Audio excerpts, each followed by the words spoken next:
Hola, ¿cómo están? Bienvenidos a Somos Aragón, serie en la que entrevistamos a egresados destacados de nuestra facultad.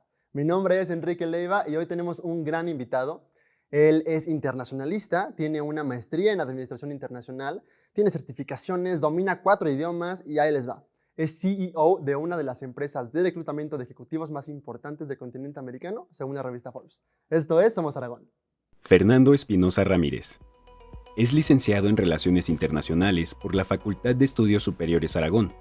Egresó con mención honorífica y fue condecorado con la Medalla Gavino Barreda al Mérito Académico. Cuenta con una maestría en Administración Internacional en CETIS Universidad y fue certificado en Recursos Humanos por la Universidad de California en San Diego, además de otras certificaciones propias de su campo de trabajo. Domina varios idiomas, como el japonés, inglés, francés y español. Fernando Espinosa cuenta con 26 años de experiencia en búsqueda y reclutamiento de ejecutivos y profesionales para clientes de clase mundial en Latinoamérica, Estados Unidos, Japón, Francia y Alemania.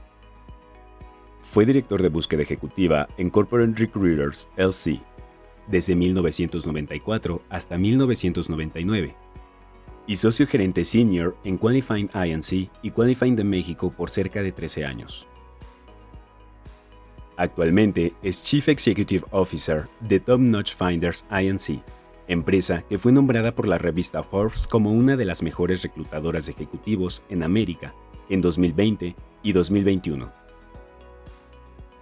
También es propietario y operador de una franquicia de Sanford Rose & Associates, una empresa considerada como la 9ª empresa de búsqueda de ejecutivos más grande de Norteamérica. Hola, ¿qué tal? ¿Cómo están? Mi nombre es Fernando Espinosa, soy egresado de la carrera de Relaciones Internacionales, generación 1984-1987 de la FES Aragón. Yo quiero compartirles algunas recomendaciones que tal vez les puedan ser de utilidad para poder construir un futuro exitoso, ya sea como empleados, autoempleados o empresarios. Fernando Espinosa es el único mexicano que ha sido miembro distinguido de la famosa asociación The Pinnacle Society, que es un exclusivo consorcio al que solo se llega por invitación y que integra a 80 de los mejores headhunters en los Estados Unidos. Fernando Espinosa está en Somos Aragón. Fernando, ¿cómo estás? Un gusto saludarte, muchas gracias por la invitación. No, a ti por venir.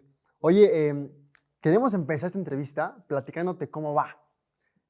La gente ya conoce a Fernando el ejecutivo, ¿no? El ejecutivo importante de Estados Unidos, pero queremos que los chavos que nos ven conozcan un poco más al estudiante que hay detrás de este Fernando, que hoy en día es exitoso. ¿Te acuerdas tú el momento en el que te enteraste que fuiste aceptado en la facultad? En ese momento en EP.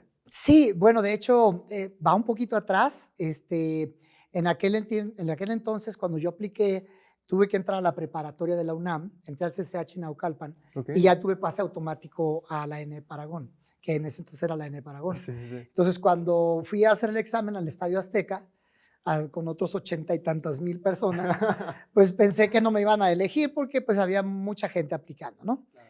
De hecho, tengo una hermana gemela, una melliza, una cuata, y los dos fuimos al examen, y los dos hicimos el mismo examen, nos copiamos los dos, y yo me quedé y ella no se quedó. Entonces, desde entonces, soy Puma, desde 1981 que entré al CCH Naucalpan. Wow. Y estudiaste Relaciones Internacionales.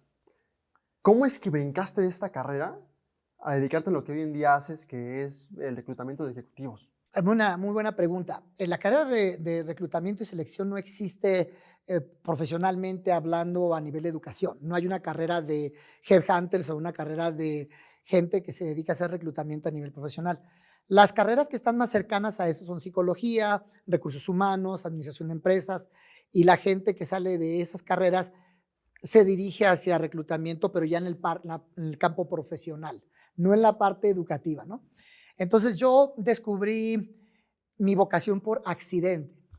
Yo estaba regresando de Japón, había estado viviendo en Japón porque apliqué a una maestría en la Universidad Yochi en Tokio. Okay. Y me aceptaron. Fui a Japón a hacer mi pretesis, conseguí un tutor y me regresé a México para hacer los trámites ante Monbusho, que es el Ministerio de Educación de Japón, y la Secretaría de Relaciones Exteriores en México. Pero en ese entonces, pues conocí a la que hoy día es mi esposa y decidí que la maestría la iba a hacer en México, porque no quería perder a mi esposa. Entonces me casé y ya no hice la maestría en Japón, la ¿Ella es hice en mexicana? México. Ella es mexicana. Ok, ok. Entonces, como resultado del tiempo que viví en Japón, dominaba ya en un buen nivel, en los niveles de dominio de japonés desde el 1 al 4, siendo el 4 como el básico, el tercero como un nivel intermedio avanzado, el segundo avanzado 1 y el 1 es el avanzado que eres nativo, ¿no? Entonces, yo ya estaba entre el nivel 1 y 2 y con eso empecé a trabajar. Cuando regresé a México, las empresas estaban buscando personas que trabajaran para empresas japonesas y los japoneses no hablaban inglés y no hablaban español. Fuiste intermediario. Entonces yo entré como traductor, Ok, sí, sí, empecé a hacer traducción y empecé a decirles pues, lo que buscaban, y ya que les decía lo que buscaban, de repente pues les platicaba de cuestiones de diferencias culturales, y cuando menos me di cuenta yo ya estaba reclutando, pero trabajando para una empresa de reclutamiento, reclutando personas para las empresas japonesas. Y así empezó mi carrera de reclutamiento. Ligué la parte del idioma con la carrera. Hablas, lo mencionaste ahorita, japonés, francés, inglés, obviamente español. Ah. Cada idioma lo fuiste aprendiendo conforme se te fue requiriendo profesionalmente, es decir, cuando lo necesitabas, ibas tomando clases o aprendiéndolo. Mira, en realidad yo empecé a estudiar inglés desde la secundaria, pero pues en los niveles de inglés a los que yo tuve acceso en la secundaria, en la preparatoria, en la universidad, eran niveles muy básicos del idioma, ¿no? Aunque en la universidad estudié los 3 años para poder salir egresado con la certificación de que hablas inglés, pues yo me di cuenta cuando empecé a trabajar en el campo laboral que mi nivel de inglés no era tan bueno. Entonces, yo te puedo decir que el nivel de inglés lo llevé a un nivel de profesionalización ejecutivo 10 años después de que me mudé a la frontera. Entonces, el proceso de progresión del manejo del idioma fue paulatino, no fue tan fácil, fue muy difícil porque traía yo muchos malos hábitos de pronunciación, muchos malos hábitos de dicción, muchos malos hábitos de mala escucha, no sabía escuchar, me desesperaba y me frustraba muy fácilmente. Entonces tuve que empezar a aprender técnicas de aprendizaje del idioma específicamente que fueran más cómodos para mí. Empecé a aprenderme canciones, empecé a aprenderme películas completas, los títulos y todo lo que decían en la película para poder repetirlo, y ya fue mejorando mucho mi dicción y mi pronunciación y mi estructura, ¿no? El japonés fue mucho más sencillo porque el lenguaje en la parte de pronunciación es muy parecido al español. ¿Más sencillo que el inglés? Es mucho más sencillo que el inglés en la parte de pronunciación. La parte gramática de los kanjis es muy difícil porque son kanjis que vienen del chino y que se adaptaron a Japón. Entonces, la parte de escritura es muy compleja, pero la parte conversacional es súper fácil, súper fácil. Entonces, yo hablo mejor japonés que inglés. No me digas. Sí, sí, por supuesto. Y el francés lo estudié también aquí en la UNAM y lo fui trabajando poco a poco, ya también con películas y todo eso, porque ese no lo practico tan a menudo. Claro. Pero es más cercano al español, entonces me siento muy cómodo. Sí, sí, me siento muy cómodo con él. ¿Cómo fue este proceso de transición entre ser director de búsqueda ejecutiva en una empresa a pasar a Top Notch Finders a ser CEO? Pues es una transición de 30 años. ¡Wow! Es una transición de 30 años. Yo empecé como traductor y luego me hice reclutador para una empresa de reclutamiento. Entonces, tuve tanto éxito reclutando personas que de repente pues ya era el mejor reclutador que había en Tijuana, sí. Y luego es el mejor de Baja California, y luego el mejor de la zona norte, y luego el mejor de todo el país. Y entonces en eso pasaron 6 años y llegaron empresas muy grandes a México, hicieron inversiones muy grandes, y entonces mi nombre sonaba por ahí, por todos lados, porque era mucho recomendaciones, ¿no? Okay. Entonces empecé a pensar en poner mi propio negocio. Me salí en 1999 de ser un reclutador de una empresa y puse mi propia empresa en una sociedad con un americano. Trabajamos juntos 10 años como una sociedad al 50 y 50. Okay. Y fuimos muy exitosos, logramos armar una empresa muy, muy importante, Pero después tuvimos desavenencias y nos separamos y formé mi propia empresa hace 12 años. Entonces, esa transición de ser empresario se dio en 6 años y por el éxito que tuve como reclutador. Ahora, como empresario, tengo que decirte que no fue fácil. Esos 6 años que me hicieron como reclutador me hicieron creer que era muy bueno como empresario, pero yo no sabía nada de ser emprendedor, no sabía nada de finanzas, Claro. de cuestiones de logística, de cuestiones de administración a nivel de negocio, ¿no? Y Además, luego en Estados Unidos. imagino que fue un reto soltar un cargo con un salario seguro a buscar Tu propia exacto, empresa, ¿no? sí. Y luego en ese entonces también sucedió que las empresas japonesas se vinieron a la baja porque ellos hacían muchos productos electrónicos en base a estructuras de ensamble manual y, por ejemplo, los televisores lo hacían con rayos catódicos. Entró la tecnología de montaje superficial, entró una tecnología nueva de LCD, y entonces eso revolucionó la industria y las compañías japonesas se fueron. Se fue Sony, Casio, Panasonic, Matsushita, Hitachi, y llegaron otras de contract manufacturing a hacer de eso las mismas televisiones con el mismo logo de Sony y de Matsushita, pero subcontratadas, ¿no? Entonces ya no tenía las empresas japonesas y cuando yo empecé a ser empresario, pues ya no tenía clientes. Entonces tuve que aprender desde cero a ser empresario y los últimos 20 años han sido de mucho aprendizaje, ¿no? Ha sido difícil, pero contento con el cambio. ¿Y significó un reto buscar los clientes? Empezar desde cero, tal cual, a sembrar relaciones, imagino, para conseguir un cliente. Sí, fíjate que tuve que romper muchos paradigmas que tenía de mí mismo. Ok, De que yo era el mexicano, el frijolito, el que no tenía la misma capacidad que los americanos, eso está el que tremendo. no tenía la misma habilidad verbal que ellos, o que no sabía de negocios tanto como ellos, el que no iba a poder atraer esos clientes. Tuve que hacerme realmente una reestructuración mental de mis paradigmas. Y fue un proceso que duró como un año, año y medio, en los que empecé a trabajar mucho con mi autoestima, empecé a trabajar mucho con mi autoconcepto, empecé a darme cuenta de las competencias que tenía, las habilidades, empecé a respetarlas, a valorarlas, empecé a explotarlas mejor, empecé a desarrollar mejores técnicas de comunicación con mis clientes, desarrollé scripts en donde yo ya empecé a confiar en mi espontaneidad a la hora de acercarme con ellos, estudiaba quiénes eran, qué hacían, cómo lo hacían, buscaba puntos de confluencia con ellos, de identificación con ellos, desarrollé toda una estrategia de mercadotecnia alrededor de mis competencias y habilidades y se las empecé a mostrar de una forma muy como infomerciales, Ok, sin sí. venderles el negocio de, yo me dedico a reclutamiento, no quieres que yo te dé negocio.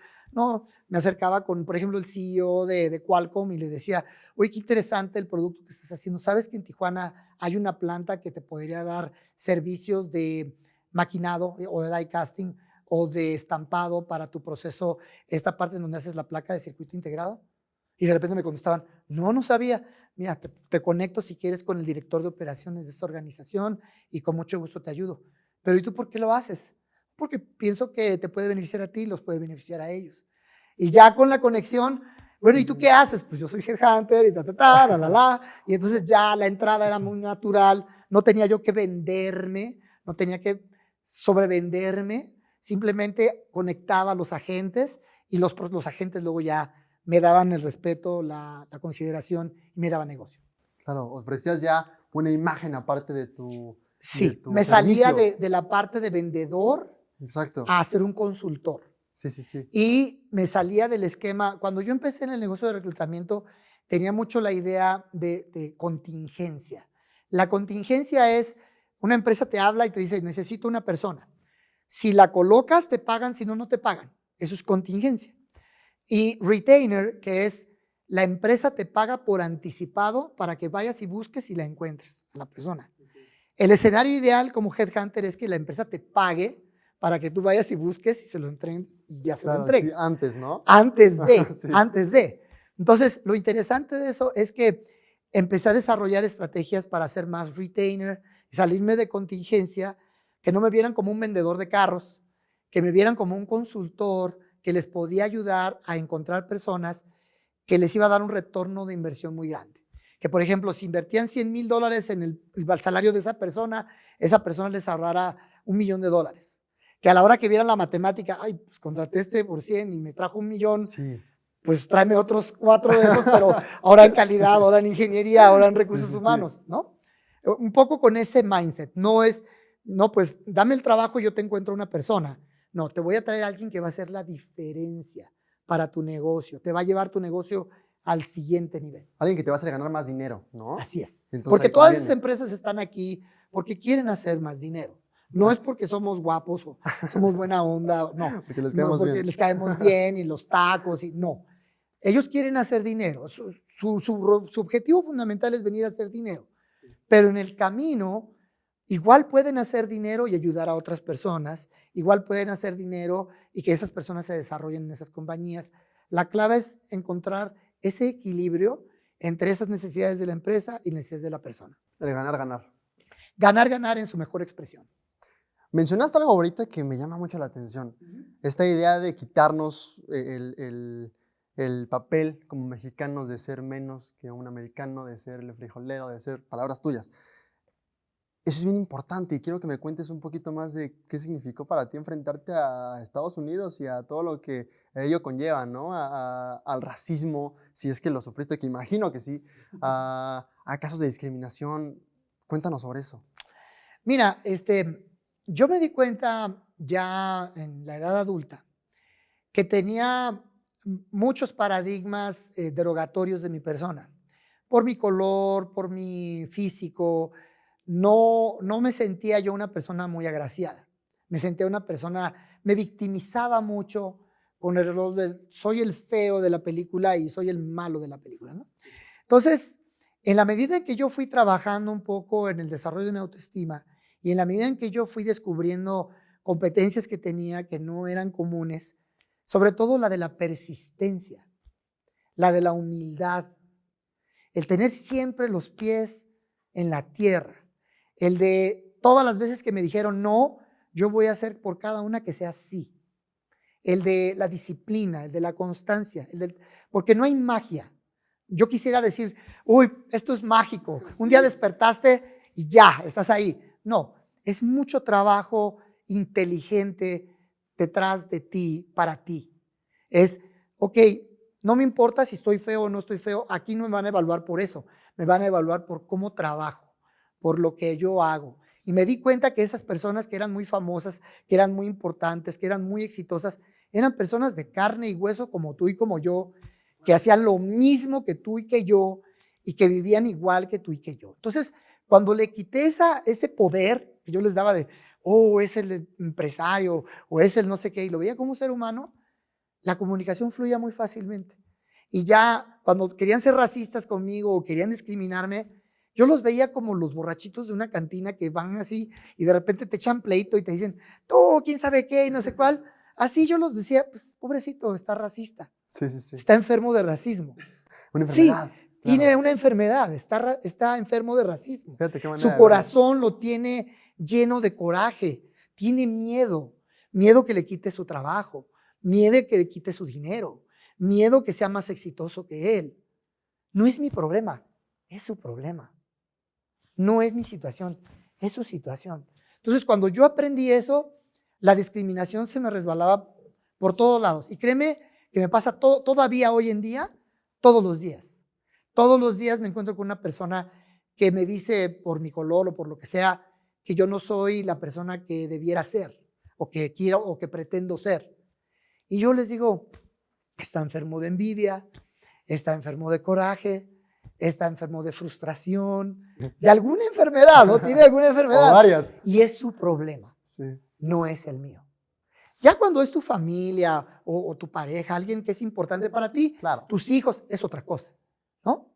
Porque te mentiría si te dijera que mi hijo me diga, estás bien tapado, papá, y que yo diga, "Ja, es un borracho". No, no puedo, ¿no? Sí. Pero alguien que no es importante emocionalmente en mi vida, no le doy más allá de lo que, pues, La importancia que empatía. merece. Pobre persona, está en una situación, está enfermo de racismo, pobrecito. Sí, Bueno, claro. ni modo. Wow, fíjate qué manera de ver el racismo. Nunca lo imaginé así como como es su problema, no el nuestro, ¿no? Fíjate que me tomó tiempo, no fue fácil porque yo venía de una estructura del nosotros muy fuerte. Cuando yo era niño y adolescente, crecí con muchos mensajes derogatorios. Ok, Soy el menor de una familia de 8, mi papá era blanco y yo era el único moreno de toda la familia. Entonces, pues era el sorullo, ¿no? Y pues me daba carrilla mi papá y me decía cosas muy feas porque él no me sentía como su hijo, ¿no? Sentía como que algo ahí había pasado. ok. Mi mamá es morena, bueno, era morena, paz descanse. Entonces, pues yo salía al color de mi mamá, pero mi papá, pues obviamente no lo veía así, ¿no? Porque sus demás hijos eran todos blancos. Blanco, sí. Entonces, yo crecí con mucho de la figura de autoridad más importante y la que yo sentía que era fuente de amor incondicional, crecí con ese rechazo. Claro. Entonces llegué a creer que era verdad por muchos años de mi vida. Yo dije, bueno, pues ya me jodí. Yo estoy feo y estoy negro y pues ni modo. Ahí sí es la cosa, ¿no? Cuando yo me di cuenta cómo me estaba afectando en mi desarrollo profesional, cuando yo me di cuenta cómo me autosaboteaba, cómo me boicoteaba, todas las cosas feas que yo hacía hacia mi propia persona, es cuando yo me di cuenta, dije, bueno, yo no necesito que venga un racista a decirme cosas, yo me las estoy diciendo solito. Yo soy el que se está maltratando a sí mismo. Entonces empecé a cambiar hábitos, empecé a cambiar conductas, porque cada vez que me decía, qué pentonto. Ah, no, bueno, ok. ¿Cómo me puedo decir de manera que pueda reconocer que me equivoqué y hacer un cambio, hacer un ajuste? Y así empecé a cambiar muchas cosas, empecé a cambiar muchos paradigmas, hasta que llegó el momento en que no me he vuelto a decir una autoagresión en los últimos 10 años. Entiendo el De nosotros. ninguna forma de autoagresión, de ningún tipo. Me respeto. No me creo más que nadie, pero me respeto y me aprecio mucho. Y me doy cuenta que ya puedo respetar y apreciar mejor a las personas, porque antes pensaba que las respetaba y las apreciaba, pero no era cierto, porque no me respetaba ni me apreciaba yo y envidiaba a muchas otras personas y criticaba a muchas personas y buscaba los errores de otras personas para no ver los míos, para no enfocarme en los míos. Entonces yo creo que ese es uno de los regalos más bonitos que me he dado en la vida. Cambiar los paradigmas del nosotros, de mis papás, de mis hermanos que me decían lo que me decían, a la noción que yo tengo de mí mismo. ¿Quién soy yo? No quién me decía mi papá, no quién me decía mi mamá, no. ¿Quién soy yo? Eso es lo importante. Y no decir que mis papás estaban borrachos o lo que sea, pero sí decir, bueno, ellos traían sus propios problemas, ¿no? Ellos traían sus propios traumas, sus propios complejos y los desahogaban en mí. Entonces, eso es un tema que no es mío, es de ellos, ¿no? Si no te la crees tú, ¿quién te la va a creer? Si no te la crees tú, no te la va a creer nadie. ¿Y en qué punto llegas a este consorcio tan exclusivo de Pineapple Society? O The Pinnacle Society. The Pinnacle Society es una sociedad que era un sueño para mí, porque pues, es una organización que aglutina a los 80 mejores reclutadores de Estados Unidos. Entonces, yo pues, empecé en reclutamiento en 94. Para el 2007, pues yo ya estaba ansioso de poder entrar ahí y pues nadie me invitaba, ¿no? Decía, pues, tengo que hacer algo que llame la atención, no de las empresas, de los reclutadores, para que me llamen y digan, aquí estoy, ¿no? Sí, claro. Y entonces se me ocurrió postear en mi perfil de LinkedIn un concurso de oratoria en japonés que gané cuando estaba pues, muy joven, ¿no? Unos 87, 88 más o menos, ¿no? Y lo posteé en LinkedIn y hice referencia a cómo me gustaría ser el primer mexicano que habla japonés que forma parte del Pinnacle Society. Y lo vio una persona del Pinnacle Society y me dijo, te vamos a dar tu oportunidad, ven a aplicar. Fui a aplicar y había pues más o menos unas 80 personas que aplicaron conmigo y pues yo era el único mexicano, ¿no? Pues, de hecho, en la historia de Pinnacle he sido el único mexicano que forma parte de ese grupo. Hasta el momento. Hasta el momento. Sí, sí. Entonces, pues me hicieron una serie de evaluaciones, me pasaron a un montón de entrevistas, me hicieron una serie de exámenes de reclutamiento, tanto de contingencia como de retainer. Fueron 3 días, ¿no? De evaluaciones. Y ya, pues, me dieron la buena noticia de que había quedado en el grupo, ¿no? Había sido aceptado. Y pues estamos hablando de 2007, pues ya estamos hablando de pues casi 15, 16 años, ¿no? En este año cumplo 16 años en octubre, ¿no? Wow, qué De estar orgullo. ahí, ¿no? Entonces, y es muy suave porque ahí son las mejores prácticas de los reclutadores. Lo último que hay, lo más nuevo, lo más exclusivo, ahí está. Lo mejor de lo mejor. Lo mejor de lo mejor, ahí está. Wow. Con todo esto que has vivido, tú sabes, tú tuviste nuestra edad, sabes perfectamente que a los 18, 20, 21 años, muchas veces no sabemos ni qué hacer, ¿no? No sabemos si vamos bien, si la carrera que elegimos fue la correcta, ¿no? Entonces, con toda la experiencia que tienes, con todo lo que has aprendido en este tiempo, ¿qué consejo podrías darle a los jóvenes que te están viendo y que sienten que no están haciendo las cosas correctamente? Que no sé, que se sienten perdidos. Muy bien. Bueno, pues yo quiero decirle a estos jóvenes, chavos, lo que yo hice cuando tenía la edad de ustedes, no es lo que les voy a recomendar, porque lo que les voy a recomendar ahora es algo diferente a lo que hice en aquel entonces. En aquel entonces, igual que ustedes, tuve mucha dificultad para elegir carrera porque sentía mucha vocación para muchas actividades y no sabía cuál era la correcta para mí, para mis necesidades. Yo los voy a invitar a que no se esperen a que terminen su carrera para darse cuenta si es lo que quieren hacer o no. La vocación es el 50% del futuro de su vida. Lo que ustedes elijan hacer hoy es lo que va a determinar el curso de su vida hacia su vida adulta.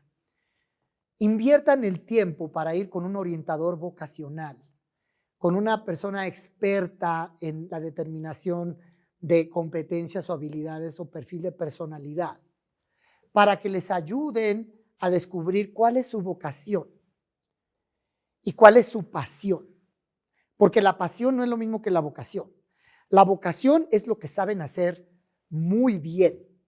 La pasión es lo que les encanta hacer, pero que puede ser un hobby, puede ser algo de interés, algo que ustedes quieren que les va a dar dinero, pero no necesariamente lo que saben hacer mejor. Para descubrir lo que saben hacer mejor, necesitan un proceso de introspección. Ese proceso introspectivo los va a llevar a reconocer cuáles son las competencias más grandes que tienen en alguna función o en alguna actividad humana y concentrarse en esa para sacarle todo el provecho y ligarla con la parte de la pasión, de lo que les gusta hacer, otras cosas que les gusta hacer y conectar su vocación con su pasión y dedicarse a algo con eso que les paguen por hacer. Cuando ustedes descubran qué es lo que les encanta hacer y lo que saben hacer mejor y que las dos están combinados y alguien les pueda pagar por eso, están en el trabajo perfecto. Puede ser a nivel empresarial, puede ser como empleado, no necesariamente tiene que ser como empleado, puede ser que ustedes se enfoquen en decir, ¿yo qué negocio quisiera hacer? ¿Qué actividad quisiera yo que yo sé hacer muy bien? Que muy pocas personas creo que puedan hacer tan bien como yo si desarrollo mi capacidad y mi vocación. Porque no, el que tengan una vocación no quiere decir que sean los mejores, pero la idea es que hagan que esa vocación sea la mejor, que ustedes sean los mejores en esa actividad y lo integren con su pasión para que esa combinación de herramientas les permita, junto con un plan de vida y un plan de carrera, lograr sus sueños y sus objetivos. Soñar tiene que venir acompañado con la acción. Soñar per se no lleva a ningún lado. Soñar con acción es resultado, es lograr una meta, lograr un objetivo. Y cuando logren una meta, ya deben tener la siguiente lista, y la siguiente lista, y la siguiente lista, porque la vida es un continuo. No se acaba cuando logramos una meta. Es simplemente un estadio, otro espacio. Y no importa que se equivoquen, no importa que fracasen, lo que importa es que no se caigan. Si algún día se sienten mal, que se equivocaron, que la regaron, que están bien tontos, quítense ese paradigma de yo no soy tonto, simplemente no hice bien algo, voy a aprender a hacerlo bien y lo voy a hacer mejor que nadie. Y cuando lo hacen, logran sus objetivos. Suerte, chavos. ¡Wow! ¡Qué consejazo! Pero ahora quiero que le des unas palabras a un estudiante en particular. A ver, a un joven, a solo un joven, vaya, únicamente. Quiero que le hables al Fernando de 18 años, que recién llegaba a la facultad, que no tenía idea de cómo sería su futuro. ¿Qué le dirías si lo tuvieras enfrente? wow, es una muy buena pregunta. Yo le diría a Fernando, Fer, te perdono por los errores que cometiste, te perdono por todo lo que hiciste mal que causó consecuencias para otras personas. Te perdono por no haber invertido el tiempo antes en tu desarrollo y en tu crecimiento personal. Te perdono por todos los errores y omisiones. Pero también te felicito porque sé que desde niño has sido resiliente, persistente, decidido, comprometido, responsable. También por eso te felicito. No solamente te perdono, pero también te felicito porque tenías un sueño y lo convertiste en una realidad. Felicidades. Con estas palabras nos quedamos. Fernando, es un placer haberte tenido aquí en Somos Aragón. Gracias por todo lo que nos platicaste durante la entrevista. Créeme que personalmente aprendo con cada entrevista que realizamos, pero particularmente con esta, tomé mucho de lo que hablaste y creo que hablo por los que nos están escuchando. Representas para la comunidad universitaria un orgullo porque te quitaste un miedo de encima, te enfrentaste al monstruo americano que todos los mexicanos vemos allá arriba y eso es un orgullo para toda la UNAM. Entonces, gracias por venir. Eres muy amable y yo la verdad te quiero agradecer mucho a ti y a todo el equipo. Excelente esta oportunidad de compartir mis vivencias y sobre todo pues, con la comunidad universitaria, porque soy Puma de corazón, lo llevo en el alma hasta el último día de mi vida. Gracias. Eso fue todo por nuestra parte. Hasta la próxima, nos vemos. Yo soy Enrique Leiva y esto fue Somos Aragón.